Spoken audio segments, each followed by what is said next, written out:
One of my favorite videos to do each and every week is the one where we hit quick headlines. So we're going to talk about 10 headlines today that are affecting you, your family, and our way of life here in America. They may have been in the news, but you may have missed them because they didn't get the headlines. They didn't get a lot of time. But if we don't pay attention, we're missing out on things that are very key for our life, and especially as preppers, as homesteaders, as ones who want to live sustainable. Let's jump into it today, things that are happening this week. And if all these things start coming to fruition, what we're going to see is a very, very tough end of the quarter and the start of the next year. We're going into an election year, and so therefore things get a little more volatile anyway, a little bit more chaotic, and these stories are not helping. Let's jump into these stories today. I love this video because I want to hit on them quick. That way it helps you prepare, you and your family, for the coming days, weeks, and months ahead. Let's jump into it. This video starts right now. I will keep on holding my head high, even if the sky is falling down. Hey guys, welcome to the Max. Thank you so very much for being here today. If you're new to our channel, please go down here, press subscribe, ring the bell, give us a thumbs up, and that does help us stay on the algorithm, as our goal is to always build a bigger community so we can build a common sense approach and wisdom as we kind of go through and navigate this crazy world that we live in. So let's jump into 10 stories today, 10 headlines. We're gonna hit real quick. I'm gonna give you a quick word on them and what my thoughts are, and then we will maneuver for the day. And I hope this will help you prepare for this week, because all these things, these are all stories affecting this week. The first one would be there's stockpile increases taking place of nuclear warheads. There's a lot going on in our world, and we live in a chaotic situation. And this week it came out that America and France are looking to up their stockpiles. Not only that, you're seeing more enrichment from Iran. You're seeing more growth in North Korea. We're seeing an overall raise in the stockpile of nuclear warheads and nuclear bombs. The concern there is when we're at peace, or when we see a strong America, you tend to see the need for nuclear warheads and nuclear growth go away, or you see it kind of go to a subsided level. Well, guess what? We're not seeing that anymore. We're seeing a rise in the stockpiles, which could be very detrimental for a lot of civilizations, especially America, as we face a very hard situation in Eastern Europe, because here we are again putting ourselves in a war with a nuclear power. And really the sad thing is we're a nuclear power. However, China, Iran, North Korea, and Russia seem to be getting stronger together, which all have nuclear warheads. Number two, we're seeing collapse in a lot of businesses just this week because of cities that are having major struggles, and also the fact that people cannot spend as much money because of inflation. We are definitely in a tough time financially. There's a story that came out that said that Walgreens, Rite Aid, CVS, they will be closing hundreds of stores. Now, the reason this is a big concern is this, of course, is closing in cities because of the crime rates and because the fact of may have opened too many stores in certain areas. We understand that. But again, these are drugstores. These are pharmaceutical stores. These are where we could get our prescriptions filled. In some of these areas where we talked about before, our nation has put ourselves in a place where we're in a precarious situation where we have involved pharmaceuticals in our life way too much. We depend on them. Well, when we see folks not being able to get their prescriptions and having to travel further, or they're not able to get what they have built a life dependency on, or life-sustaining drugs on, when we start seeing little grocery stores close, but when we start seeing drug stores, pharmaceuticals close, then we're going to see a societal collapse. People have made dependency on these pharmaceuticals, and if they're not able to get those, there's going to be chaos on the streets. A very, very big deal. Now, what happens is if we see the private business go out of pharmaceuticals, are we going to see a government come into pharmaceuticals, which is going to build a bigger socialized medicine? Be watching for that this week and the coming weeks. That could be something very, very serious. As we have not heard a lot of banking issues. Number three is there's a lot of regional banks and a lot of banks that are struggling because the deposits are not there. They're losing a lot of those deposits to money markets. We talked about that in another video. But what is happening is they are asking the Fed to please keep those emergency funds available.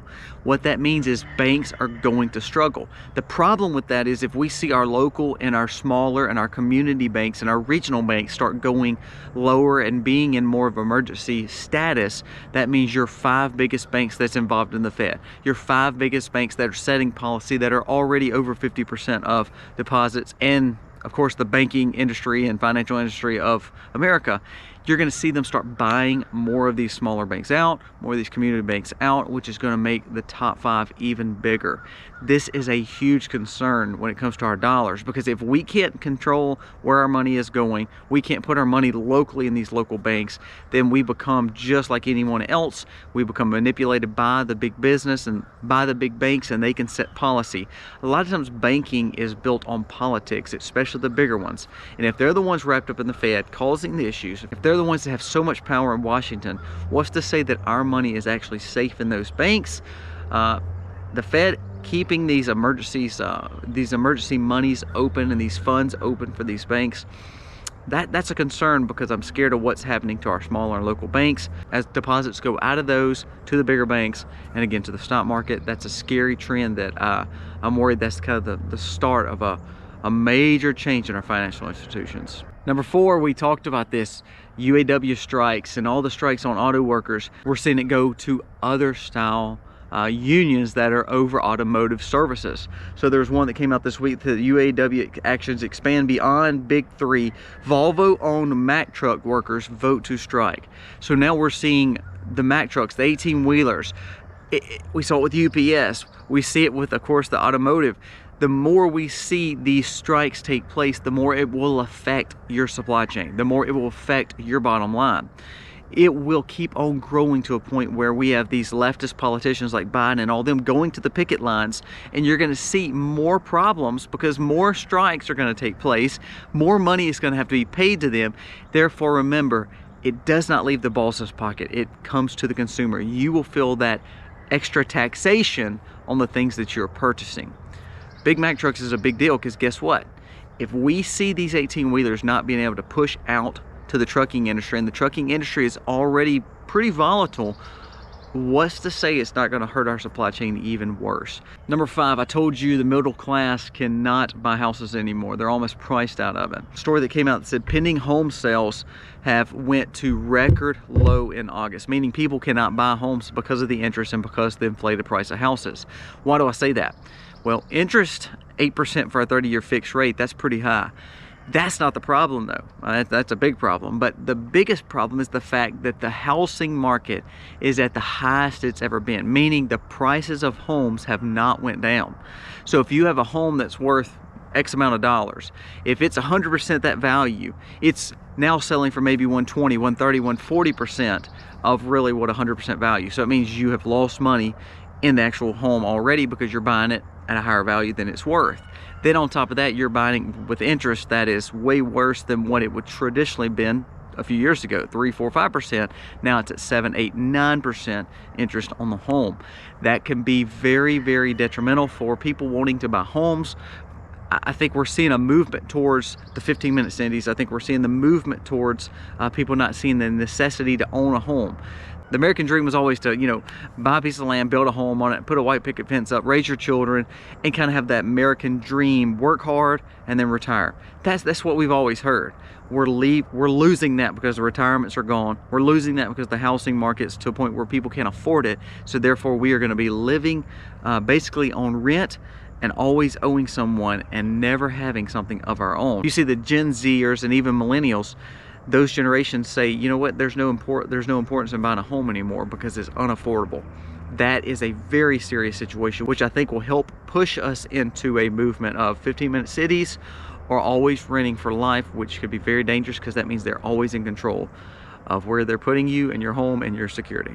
Number 6, there was a story on MXM. It said that Iranian spies have infiltrated the American government, lawmakers warn.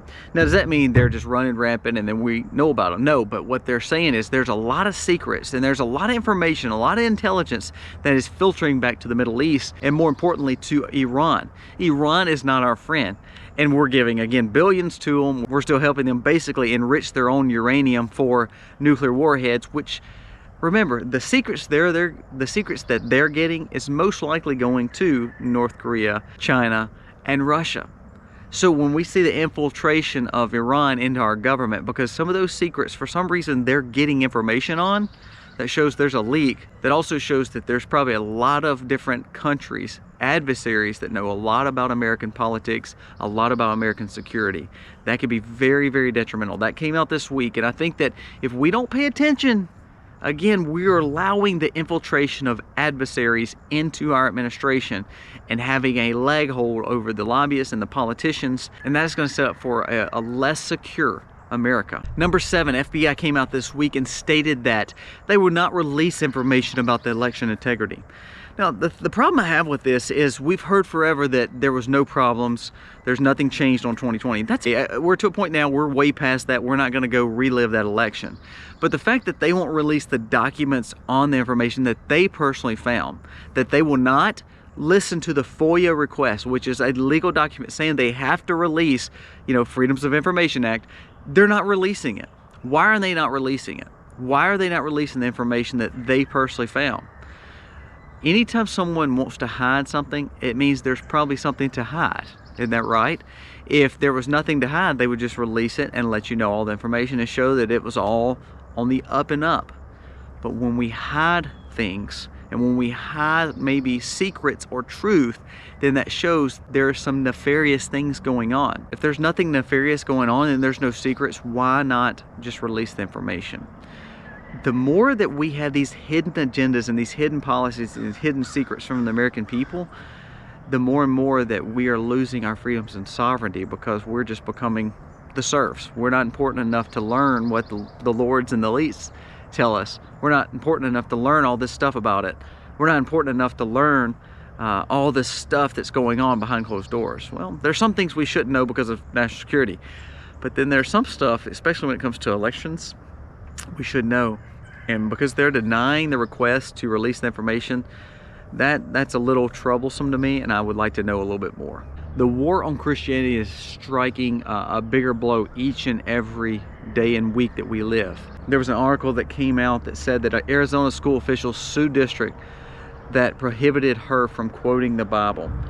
I love that people are fighting back. I think that if us as Christians don't fight back and don't have a backbone, then we are slowly going to lose our rights as Christians to practice our faith. Now, we've seen this. No other religion deals with the kind of persecution that Christians deal with. We know that. That's happened. We understand. But now if we don't stand up and we just become like the world, then our Christian faith will be more and more persecuted. Remember, our Christian faith pushes against so much of what the world is teaching is right now. From gender issues, from the way people live their lives, the way people have dependency issues, the way people can be faithful and have monogamous relationships. All that pushes against the norm of America now. So you're going to see more and more, even politicians kind of say, you know what, we don't need to have the Bible as a big part of our government, or the Christian part of the Christian sect is not a big populace anymore. It's not as important. It doesn't bring value to us. So you're going to see this kind of stuff happen. We can allow people to hang flags in our schools. We can allow them to indoctrinate your children. But when all of a sudden somebody wears a Bible shirt, or they read the Bible in class, or they simply just have it personally on them, they become persecuted. That is scary. And the more you see, and the more we allow it to happen and lax it and don't stand up, the more and more you will see persecution on Christians. And I think we're living in a world where we're past the time of Christian popularity. What I mean by that is now you're going to see who really is a Christian and who's not, because persecution is coming more and more. Number 9, which is again going up to more of a ramp up situation, to a war that I think we need to not be in. Our numbers for our military is at crisis levels. They have not met their recruiting goals, and I think a lot of that's the politics in the military right now. But there's been a lot of articles lately, especially like this week. It says, is there groundwork for the military to start the draft, or reinstitute the draft once again? And they go through a list of, well, if we're not looking to put the draft back in, but if we do, these are some of the steps and protocols we need. Anytime they start throwing out the lure to you, it's not the fact that they believe you're going to buy it the first time. They know you're not going to just grab and say, yes, let's just start the draft and send our kids to Ukraine or to Iran or to North Korea or to Russia. They just throw it out there to be where it kind of says, oh wow, you know, kind of surprises you and says, oh, that'll never happen. And they even put in a lot of these stories, well, I don't think that'll happen. There's a lot that could take place. I don't see us really needing it, but if we do, this is the steps we need. When they start baiting you with those little tricks, they're really looking at the fact that this could happen again. The ramp up of nuclear warheads, the polarization of nations. This is a big deal when they start talking about our numbers are at crisis levels and we may need to look at a draft again. Do you want to send your kids over to a war that they shouldn't be fighting? I'm not against military service by no means. I think it's a great thing. But the problem here is we need to protect our home. We need to protect our borders. The last thing we need to be doing is sending our kids over to wars that we should not be in, especially with the nuclear ramifications getting even more tense. Not a good move. And number 10, Russia is to rise their military budgets by 70%. 70%. Does that mean they think they're going to see a ceasefire, or they think there's going to be a truce or agreement to stop this war in Ukraine? No. If they're ramping up their military, here we are, we're ramping up our military. China has got a strong military and they're ramping up. All these warhead fear grows. We've talked about the draft. We're setting up for World War III, people. If we're not careful, we will see it before the year end because we are doing crazy things. It's like we're prodding the bear. You see a bear there and let's say, okay, instead of leaving it and letting it be, we want to go up there and slap it. We want to go up there and stick a needle in it. We want to just go mess with it. And it's just stupid. It's just stupid. Why are we even worried about this? Why do we want to go into war? I think there's a lot of big money behind it, and I think that's what's sad. Remember, your kids are the ones that's going to have to be sent over there. My kids are the ones going to have to be sent over there for them to make money, and that is a very dangerous policy. So guys, be prepared, because I think we're going to see an uptick in modern warfare talk, and I think that could be something very, very dangerous. And we're going into an election year. Remember that. If we see war happen, or we see an escalation of war happening in an election year, I believe that's going to throw a whole kink in these elections. And I think that that could even be more detrimental for how we vote. Are we voting on one day? No, it's a lot going on. We may just need to vote over 3 or 4 months. Be looking for those conversations to take place. Guys, give me your thoughts on this video. I love doing these videos. I love the quick talking points, quick hit on headlines.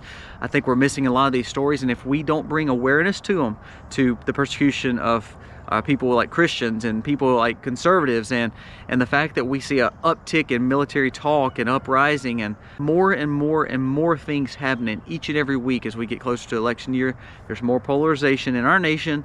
There's more polarization across the world. Both of those can be very chaotic, and I think you need to be prepared for these this week. Guys, thank you for watching. God bless. Happy homestead, y'all.